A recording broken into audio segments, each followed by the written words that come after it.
বন্ধুর মাকে বাড়িতে একা পেয়ে যেভাবে কাজ করলাম গল্পটি সম্পূর্ণ শুনলে আপনাদের মেশিন দিয়ে টপ টপ করে পানি চলে আসবে। আপনারা হাতের কাজ করতে বাধ্য হবেন। হাতের কাজ করার আগে অবশ্যই হাতের কাছে টিস্যু রাখবেন এবং গল্পটি শোনার আগে কানে হেডফোন লাগিয়ে নিবেন। আমি চাকরির খোঁজে শহরে এসেছিলাম, তখনই আমার বন্ধু আমাকে তার বাড়িতে থাকার জন্য জিদ করল।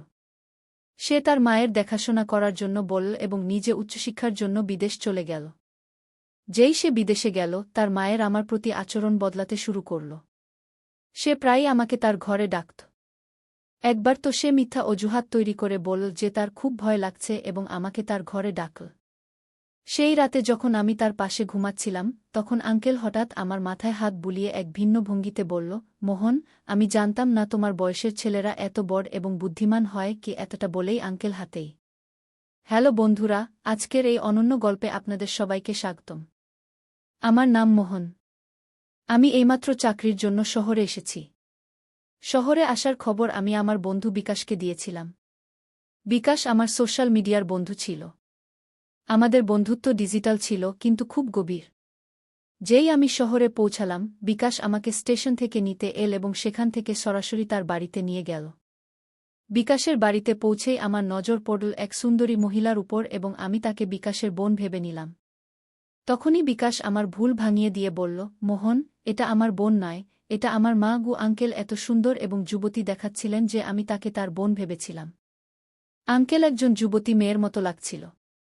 আমি তাকে আগে কখনো দেখিনি, তাই আমার ভ্রম হওয়া স্বাভাবিক ছিল। সেই দিন বিকাশের সাথে দেখা করে আমি খুব খুশি হয়েছিলাম। দুপুরের খাবারের পর আমি সেখান থেকে বের হতে লাগলাম, কারণ আমাকে আমার থাকার ব্যবস্থা দেখতে হবে।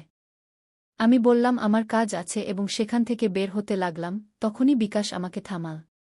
সে বলল, মোহন, তুমি হোস্টেল বা ভাড়া বাড়ি খুঁজছ কেন? যখন তোমার নিজের বাড়ি আছে তখন তোমার হোস্টেলে থাকা ঠিক নয়। তখন আমি বললাম, নিজের বাড়ি? এতে বিকাশ বলল, আমার বন্ধু, এত তাড়াতাড়ি তুমি আমাকে পরায়া করে দিলে?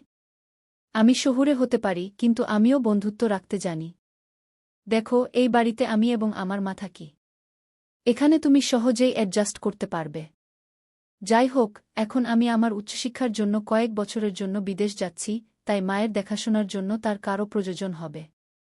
আমার বিদেশ যাওয়ার পর তুমিও আমার মতো আমার মায়ের দেখাশোনা করবে কি? বিকাশের কথা শুনে আমি আবেগপ্রবণ হয়ে গিয়েছিলাম, কারণ সে আমাকে পরায়া মনে করেনি, বরং নিজের মতো মনে করেছিল। বিকাশের কথাকে সমর্থন করে তার মাও বললেন, হ্যাঁ মোহন, বিকাশ ঠিক বলছে। যদি আমার বিকাশ বেটা বিদেশ চলে যায়, তাহলে দ্বিতীয় বেটা কি আমার কাছে থাকতে পারবে না? ঈশ্বর তোমাকে সঠিক সময়ে এখানে পাঠিয়েছেন, এর মানে ঈশ্বরের ইচ্ছা ছিল তুমি এখানে আমার সাথে থাকো। তাদের অনুরোধ এত বেড়ে গিয়েছিল যে আমি তাদের না করতে পারলাম না। দুদিন পর বিকাশ বিদেশ যাওয়ার ছিল। তার যাওয়ার পর আমি বাড়িতে আঙ্কেলের সাথে একা থাকলাম। নিজের বাড়ির পরিস্থিতি মাথায় রেখে আমি তাড়াতাড়ি চাকরি পেয়ে গিয়েছিলাম। 22 বছর বয়সে উচ্চশিক্ষার চিন্তা আমি ছেড়ে দিয়েছিলাম এবং টাকা কামানোর জন্য চাকরি জয়েন করলাম। আমার কাছে এত টাকা ছিল না যে আমি উচ্চশিক্ষা করতে পারি, তাই আমি চাকরি করার সিদ্ধান্ত নিলাম। শহরে আমি একটা ঠিকঠাক চাকরি পেয়ে গিয়েছিলাম। এদিকে বিকাশের ভাগ্য খুব ভালো ছিল যে সে 22 বছর বয়সে বিদেশে পড়ার সুযোগ পেয়েছিল।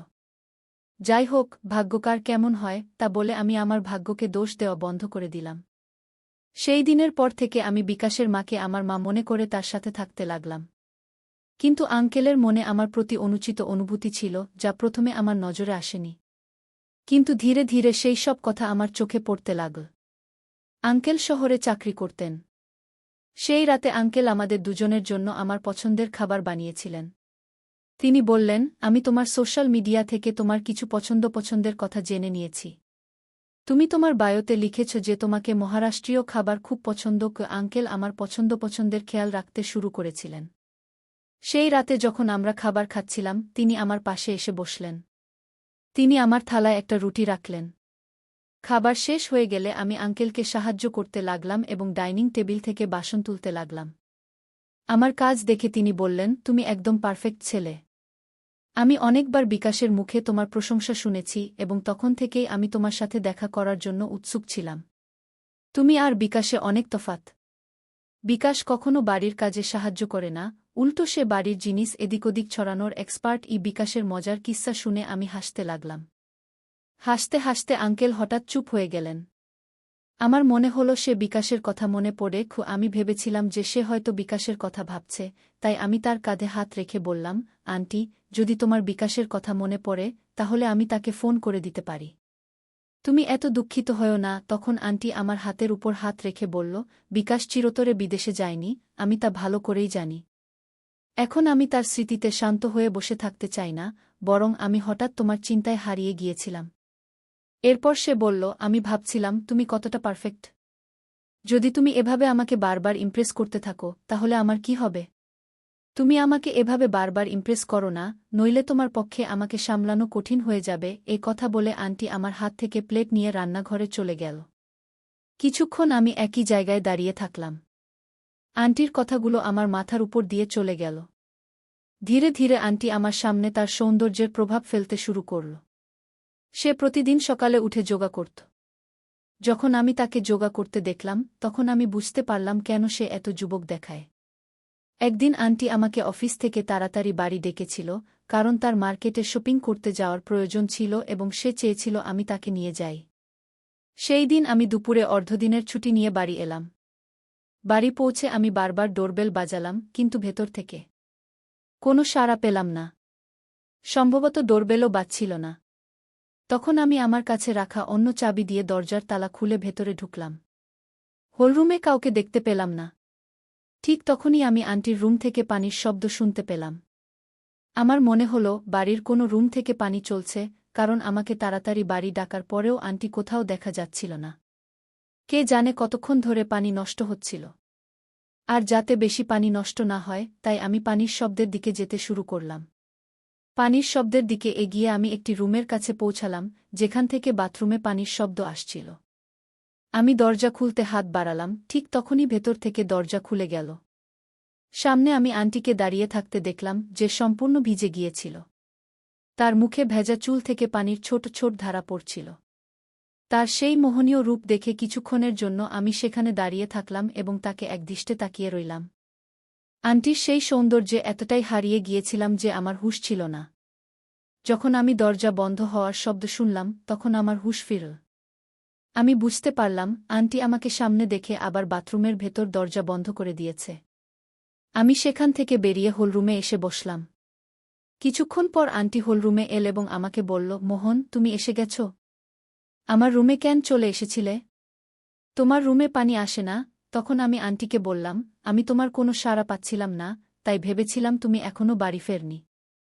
আমি নলের পানির শব্দ শুনতে পেয়েছিলাম, তাই তোমার রুম পর্যন্ত চলে এসেছিলাম। এতে সে বলল, আচ্ছা, কিছুক্ষণ আগে যা ঘটেছে তা সব দৃষ্টিভ্রমের কারণে হয়েছে। আজ আমি স্যান্ডেল বাড়ির দরজার পাশে রেখেছিলাম, তাই সম্ভবত তোমার খেয়াল হয়নি যে আমি বাড়িতেই আছি। যাও, তুমিও ফ্রেশ হয়ে আসো। আমি প্রস্তুত হয়ে আসছি। এ কথা বলে আন্টি তার রুমে চলে গেল এবং আমিও ফ্রেশ হতে আমার রুমে চলে গেলাম। কিছুক্ষণ পর আমরা দুজনই আমাদের নিজ নিজ রুম থেকে প্রস্তুত হয়ে মার্কেটে যাওয়ার জন্য বেরিয়ে এলাম। আন্টি খুব সাধারণ পোশাকে প্রস্তুত হয়েছিল, কিন্তু তবুও সে খুব সুন্দর লাগছিল। তাকে দেখে আমার মনে হচ্ছিল যেন প্রথমবার কোনো নারীর এমন সৌন্দর্য দেখছি। তখনও আমি বারবার আন্টির দিকে তাকাচ্ছিলাম। সে আমার কাছে এল এবং আমার চুলে হাত বুলিয়ে বলল, মোহন, ওরে তুমি বারবার কি ভাবছ? চলো, এখন তাড়াতাড়ি করো। আন্টির কথা শুনে আমি নিজেকে আবার হুঁশে আনলাম এবং তার সাথে মার্কেটের দিকে রওনা দিলাম। গাড়িতে আমার পিছনে বসার পর সে তার দুটি হাত আমার কাঁধে রাখল। মার্কেটে যেখানেই তার যেতে হতো আমি তাকে সেখানে নিয়ে যাচ্ছিলাম। বাড়ি ফেরার পর আন্টি আমার গালে হাত বুলিয়ে বলল, তোমাকে পারফেক্ট ম্যানের নাম পুরোপুরি স্যুট করে, কারণ তুমি সত্যিই ঠিক তেমনি, একদম পারফেক্ট। তুমি কোনো অভিযোগের সুযোগই দাওনি। যেখানেই আমার যেতে হতো তুমি আমাকে সেখানে নিয়ে গেলে, যার ফলে আমার শপিং তাড়াতাড়ি শেষ হয়ে গেল। নইলে তোমার বন্ধু বিকাশ আমাকে একটি দোকানে রেখে দিত এবং বাকি জায়গাগুলোতে আমাকে পায়ে হেঁটে যেতে হতো। আমি যখন ভাবছিলাম কিভাবে সে আমাকে প্রশংসা করল, তখনই আমি সেই চিন্তায় মগ্ন হয়ে এক জায়গায় দাঁড়িয়েছিলাম। এই সময় আন্টি স্যুট পরে আমার সামনে এসে দাঁড়াল এবং বলল, আমি এতে কেমন দেখাচ্ছি? আমি বললাম, আপনি এতে খুব সুন্দর দেখাচ্ছেন, শুধু ড্রেসটা একটু ঢিলা। আমার এই কথা শুনে আন্টি বলল, সম্ভবত পিছনের রিবন আমি বাঁধিনি। মোহন, তুমি কি আমাকে একটু সাহায্য করবে রিবন বাঁধতে? এবং তারপর আমি তার সাহায্য করতে লাগলাম। যখন আমি রিবন বাঁধছিলাম তখন কাপড়ের বাইরের দিক থেকে ঠিকই, কিন্তু আমার স্পর্শ হচ্ছিল। আমি কোনো কথা না বলে আন্টির সব কাজ করছিলাম। পরের দিন যখন সে অফিসে যাওয়ার জন্য প্রস্তুত হল, তখন সে নতুন স্যুট পরেছিল। যখন সে পুরোপুরি প্রস্তুত হয়ে এল, তখন তার সৌন্দর্য আরও বেশি ফুটে উঠল। সেই দিন আন্টি আমাকে বলল, গতকাল তুমি দুপুরের সময় আমার জন্য অর্ধদিনের ছুটি নিয়েছিলে। আজ সকালেও কিছু ঘন্টার জন্য অর্ধদিনের ছুটি নাও এবং আমার সাথে অফিসে চলো। ও আন্টি আমাকে তার অফিসে কেন নিয়ে যাচ্ছিল তা সে ঠিকভাবে বলেনি। যখন আমরা অফিসে পৌঁছলাম এবং তার ফ্লোরে প্রবেশ করলাম, তখন সে আমার হাত ধরে ফেল। আন্টির এই অদ্ভুত আচরণ আমি বুঝতে পারিনি। তার অফিসের অনেক কর্মী আমাদের বিভিন্ন দৃষ্টিতে দেখছিল। আন্টি দেখতে এত বয়স্ক ছিল না, কিন্তু সে আমাকে তার অফিসে কেন নিয়ে গেল তা আমি বুঝতে পারছিলাম না। সে আমাকে শুধু তার ফ্লোরে নয়, তার বসের কেবিনেও নিয়ে গেল। তার বস আমাদের অদ্ভুত দৃষ্টিতে দেখছিলেন। আন্টি বসের সাথে আমার পরিচয় করিয়ে দিয়ে বলল, এটি আমার মোহন। কি এমন কথা বলে সে আমার পরিচয় দিল? কোনো ছেলের পরিচয় কেউ এভাবে করায়? বসের সাথে পরিচয়ের পর আন্টি আমাকে বাইরে নিয়ে এল এবং আমাকে সেখান থেকে যেতে বলল। আন্টির অফিসে আমি তার থেকে কোনো প্রশ্ন করতে পারিনি। যখন সন্ধ্যায় বাড়ি ফিরলাম, তখন আন্টির আচরণ একটু অদ্ভুত ছিল। বাড়ি ফিরেই আন্টি আমাকে জড়িয়ে ধরে বলল, আজ তুমি আমার সাথে অফিসে এসে আমার অনেক বড় সাহায্য করেছ। ওই আন্টি আমার সাথে কথা বলছিল, এমন সময় হঠাৎ জোরে বজ্রপাত হল, যার শব্দে আন্টি ভয় পেয়ে গেল এবং সে আমাকে জড়িয়ে ধরে ফেল। সেই সময় তার সেই জড়িয়ে ধরা ভাবনা একটু আলাদাই ছিল। যখন বজ্রপাতের শব্দ বন্ধ হল, তখন আন্টি আমার থেকে দূরে সরে গেল। কিন্তু যাওয়ার সময় আমার মুখে হাত বুলিয়ে বলল, ভালো হল তুমি তাড়াতাড়ি বাড়ি ফিরে এসেছ। দেখো না, তোমার আসার কিছুক্ষণ পরেই এত জোরে বৃষ্টি শুরু হয়ে গেল। ও আন্টি আমার জন্য বেশি চিন্তা করতে শুরু করেছিল এবং তার এই চিন্তা আমার ভালো লাগছিল। কিন্তু একই সাথে আমার তার উপর কিছু সন্দেহ হচ্ছিল। সেই সময় আন্টি দরজায় দাঁড়িয়ে উৎসুকভাবে বৃষ্টি দেখছিল, কিন্তু বাইরে যেতে ভয় পাচ্ছিল। তার মুখ থেকে আমি স্পষ্ট দেখতে পাচ্ছিলাম যে সে বৃষ্টিতে ভিজতে চায়। তখন আমি তার হাত ধরে তাকে বাইরে কম্পাউন্ডে নিয়ে গেলাম। আন্টি বৃষ্টিতে ভিজতে ভয় পাচ্ছিল, কিন্তু আমি তার হাত ধরে তাকে বৃষ্টির মজা নিতে বললাম। বৃষ্টির আনন্দ নিতে গিয়ে তার মুখে যে খুশি ছিল তা দেখে আমিও খুব খুশি হচ্ছিলাম। আন্টি সম্পর্কে আমার মনে কী অনুভূতি হচ্ছিল তা আমি নিজেও বুঝতে পারছিলাম না। আন্টি যেন কোনো বলিউড চলচ্চিত্রের মতো বৃষ্টিতে ভিজতে শুরু করল। সে বৃষ্টিতে মেতে গিয়ে বারবার আমার চারপাশে ঘুরছিল এবং আমার হাত ধরে নাচার চেষ্টা করছিল। তখন আন্টি আমাকে বলল, মোহন, তুমি সত্যিই খুব আলাদা। আজ তোমার সাথে পানিতে ভিজতে গিয়ে আমার মনে হচ্ছে যেন আমি কোনো চলচ্চিত্রের নায়িকা আর তুমি আমার নায়ক। ও আন্টি এই সব কথা খুব স্বাভাবিকভাবে বলে দিল, কিন্তু আমার মনে এর প্রভাব একটু আলাদা রকম হচ্ছিল। বাড়িতে ঢোকার সাথে সাথেই আন্টি আমার জন্য তোয়ালে নিয়ে এল এবং নিজের হাতে আমার চুল মুছতে লাগল। তখনই আমাদের চোখে চোখ পড়ল এবং আন্টি আমাকে খুব স্নেহের দৃষ্টিতে দেখছিল। আন্টি বলল, মোহন, তুমি যেভাবে আমার সাথে কথা বল তা বিকাশ কখনো বলেনি। সে তো সবসময় তার পড়াশোনায় ব্যস্ত থাকত। সে কথা বলছিল। এমন সময় আমি তাকে জিজ্ঞাসা করলাম, আন্টি, তুমি তোমার বসের সাথে আমার পরিচয় আমার মোহন বলে কেন করালে? এর মানে কি? এটি শুনে আন্টি একদম চমকে গেল এবং সেখান থেকে চলে গেল। কিন্তু রাতে ঘুমানোর সময় আন্টি আমাকে তার রুমে ডাকল। সে বলল, আজ আমার খুব ভয় লাগছে। তুমি কি আজ আমার রুমে ঘুমাতে পারো? সাহায্যের স্বরূপ আমি আন্টির রুমে ঘুমানোর জন্য প্রস্তুত হলাম। সেই রাতে আন্টির রুমে ঘুমানোর সময় আমার বারবার মনে হচ্ছিল যেন কেউ আমাদের রুমের গুপ্তচরবৃত্তি করছে।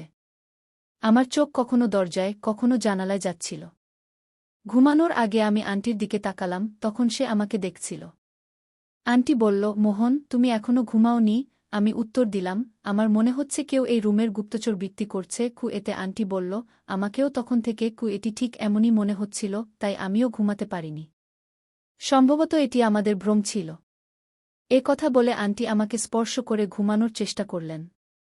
কিছুক্ষণ পরই হঠাৎ ঘরের লাইট চলে গেল এবং কেউ মায়ের কণ্ঠে ডাক দিল। এই আওয়াজে আমার এবং আন্টির ঘুম ভেঙে গেল। উঠে দেখলাম বিকাশ সামনে দাঁড়িয়ে আছে। সে আমাদের দিকে তাকিয়েছিল এবং তার মাকে বলল, মা, তুমি এটা কি করছ? মোহন আমার বন্ধু। তোমার জন্য এমন আচরণ শোভনীয় নয়। এখন তোমাকে মা বলতেও আমার লজ্জা হচ্ছে। আমি বিকাশকে বললাম, বিকাশ, তুমি অকারণে এমন ভাবো না। আন্টির ভয় হচ্ছিল, তাই তিনি আমাকে তার ঘরে ঘুমাতে ডেকেছিলেন। কিন্তু আন্টি যেভাবে আমাকে স্পর্শ করেছিলেন তা দেখে যে কেউ ভুল বুঝতে পারত। বিকাশ তার মায়ের উপর অযৌক্তিক কথা বলতে শুরু করল। তা শুনে মনে হচ্ছিল সে হঠাৎ বাড়ি আসেনি, বরং এটি তার কোনো পরিকল্পনা ছিল। আমি বিকাশকে বললাম, বিকাশ, এত ছোট বিষয়ে তুমি আন্টির উপর কিভাবে এমন অভিযোগ করতে পার?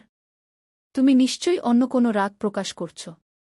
আর আমাকে বল, তুমি তো বিদেশে গিয়েছিলে, হঠাৎ বাড়ি কিভাবে এলো? এতে বিকাশ বলল, আমি বিদেশে যেতে পারিনি, কারণ আমার মায়ের কাছে পর্যাপ্ত টাকা ছিল না।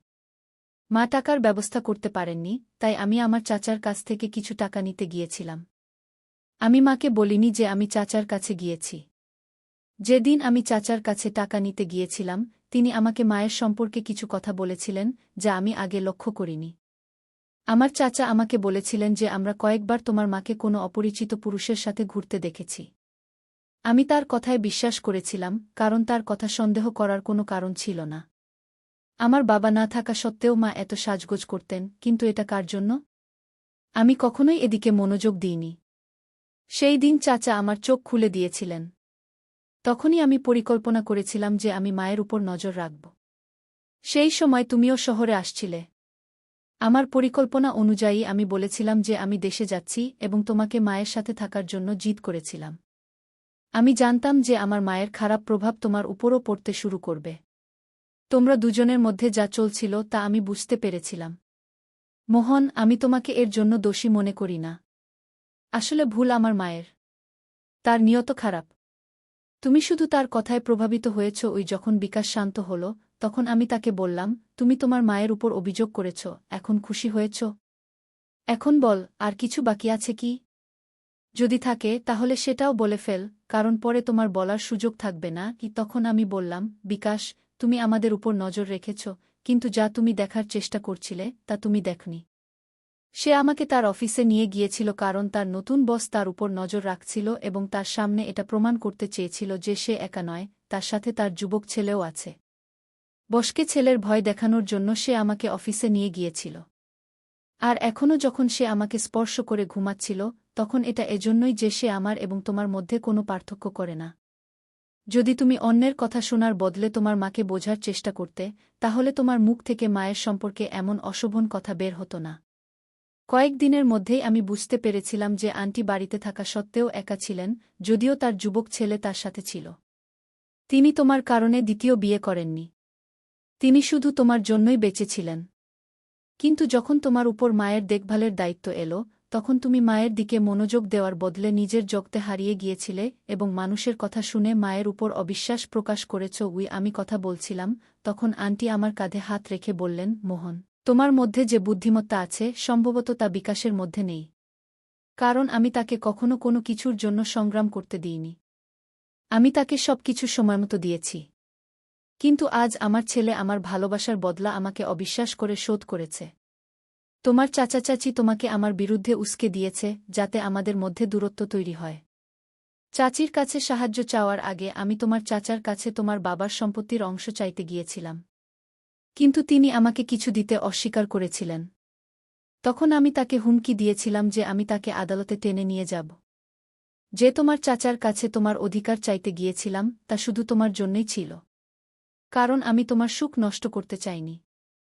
আমাকেও তোমাকে বড় শহরে পড়াশোনার জন্য পাঠাতে হয়েছিল।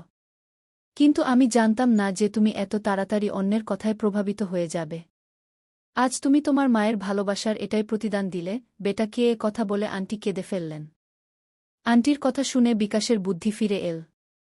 সে অন্যের কথায় প্রভাবিত হয়ে তার মায়ের উপর কি শ্বাস নিচ্ছিল না এবং সে আমার ও আন্টিকে সন্দেহ করেছিল। যখন বিকাশ তার ভুল বুঝতে পারল, তখন সে কাঁদতে কাঁদতে আন্টির কাছে ক্ষমা চাইল। সে একজন মা ছিলেন, তাই তিনি তৎক্ষণাৎ তার ছেলেকে ক্ষমা করে দিলেন।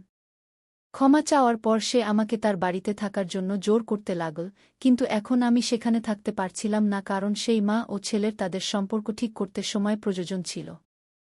বিকাশের উচিত ছিল তার মায়ের সততা ও তার জন্য তার সংগ্রাম দেখার, কারণ সে তার মায়ের পরিশ্রমের কোনো মূল্যায়ন করত না। আমি ছোটবেলা থেকেই আমার বাড়ির দারিদ্র্য দেখেছি এবং তখন থেকেই ছোটখাটো কাজ করেছি। বন্ধুরা, আজকাল বাবা-মা তাদের সন্তানদের সব ইচ্ছা তৎক্ষণাৎ পূরণ করে দেন এবং শিশুরা তার অভ্যাস গড়ে তোলে। যদি কখনো বাবা-মা তাদের সন্তানদের কোনো ইচ্ছা পূরণ করতে না পারেন, তাহলে শিশুরা তৎক্ষণাৎ রেগে যায় এবং তাদের কাছে কটূক্তি করতে শুরু করে। এই ধরনের পরিস্থিতি এড়াতে প্রতিবার শিশুদের সব ইচ্ছা পূরণ করা উচিত নয়। মাঝে মাঝে তাদের না শব্দটির সম্মুখীন হতে দেওয়া উচিত। শিশুদের বুঝতে হবে যে বাবা মা দিনরাত তাদের জন্য কত পরিশ্রম করেন, তবেই তারা সম্পর্ক, ভালোবাসা ও টাকার প্রকৃত মূল্য বুঝতে পারবে। তাই আমার প্রিয় বন্ধুরা, আজকের আমাদের ছোট্ট গল্পটি এখানেই শেষ। আপনার মতামত কমেন্ট বক্সে জানাতে ভুলবেন না। যদি আপনি এরকম আরও আকর্ষণীয় ও রোমান্টিক গল্প শুনতে চান, তাহলে চ্যানেলটি সাবস্ক্রাইব করতে ভুলবেন না এবং বেল আইকন অন করে রাখুন যাতে আপনি আমার আসন্ন নতুন ভিডিওর নোটিফিকেশন তৎক্ষণাৎ পেতে পারেন।